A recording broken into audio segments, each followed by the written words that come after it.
पता नहीं किस हथियार से वर्ल्ड वॉर 3 लड़ा जाएगा, बट वर्ल्ड वॉर 4 डेफिनेटली लाठी और पत्थरों से लड़ा जाएगा, एल्बर्ट आइंस्टाइन ने कहा था।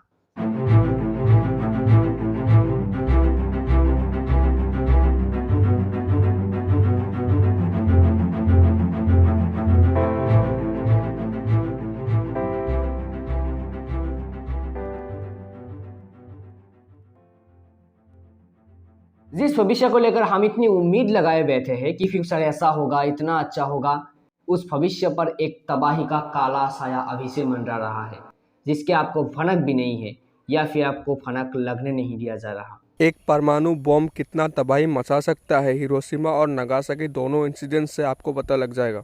सिर्फ एक न्यूक्लियर ब्लास्ट ने हिरोशिमा में 1,40,000 लोगों की जान ली और उसके नेक्स्ट डे दूसरे ब्लास्ट ने लगभग 64,000 लोगों की जान ली नागासाकी में।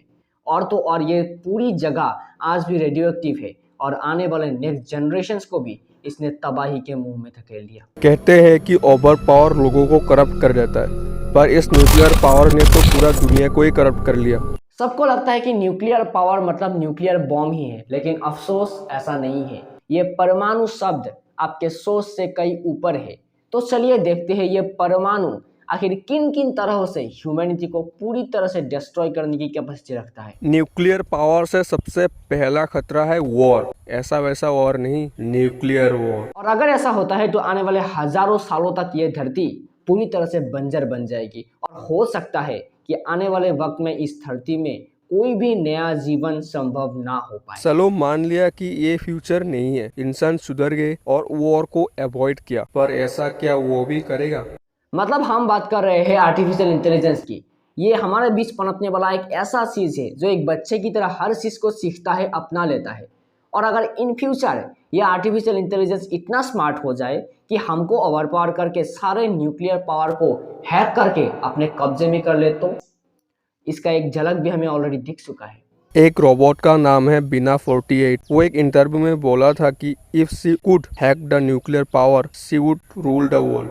और अगर ऐसा हुआ तो सच में हमारे पास इसको रोकने के लिए कुछ नहीं होगा। नाउ बात करते हैं एक ऐसा खतरे के बारे में जो है न्यूक्लियर वेस्ट। जब भी radioactive material like uranium thorium की फ्यूजन से थर्मल एनर्जी बनाया जाता है, तो फ्यूजन के वजह से न्यूक्लियर पावर प्लांट में बहुत सारा न्यूक्लियर वेस्ट जमा हो जाता है जो कि हाईली रेडियो एक्टिव होता है। और हर दिन लगातार ये न्यूक्लियर वेस्ट बढ़ता ही जा रहा है और जहां पर ये न्यूक्लियर वेस्ट को रखा जाता है वो जगह हमेशा हमेशा के लिए रेडियो एक्टिव बन जाता है। अब साइंटिस्ट का प्लान है कि सारा वेस्ट को एक साथ एक पहाड़ को काट कर उसके अंदर रख दिया जाएगा कई हजारों सालों तक। और आने वाले वक्त में इंसान उस पहाड़ में ना जाए उसके लिए कई सारे लैंग्वेजेस में वहां पर वार्निंग लिखा जाएगा। लेकिन क्या हो अगर इन फ्यूचर हमारा भाषा एक्सटिंक्ट हो जाए, यानी कि आने वाले जनरेशन्स को कई हजारों सालों बाद हमारी भाषा समझ में ही ना आए और वो उस पहाड़ पे खुदाई करने लग जाए, तो जैसे आज हम पेट्रोल या फिर डीजल के लिए खुदाई करते हैं, इन फ्यूचर क्यूरियोसिटी के चलते वो भी तो खुदाई करेंगे। लेते हैं इन फ्यूचर इंसान उस पहाड़ पर कोई भी खुदाई नहीं करता है क्योंकि उनको हमारी भाषा समझ में आता है, हमारे लैंग्वेज उनको समझ में आता है। लेकिन खतरा अभी भी टला नहीं है।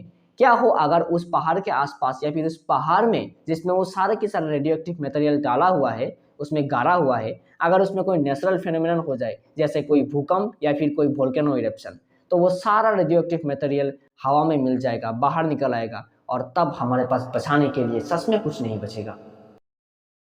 बचपन में सुनता था कहानियों में कि इस दुनिया का अंत कैसे होगा, डर लगता था, लेकिन तब ये कभी नहीं सोचा था कि इंसानियत का अंत इंसान खुद ही करेगा।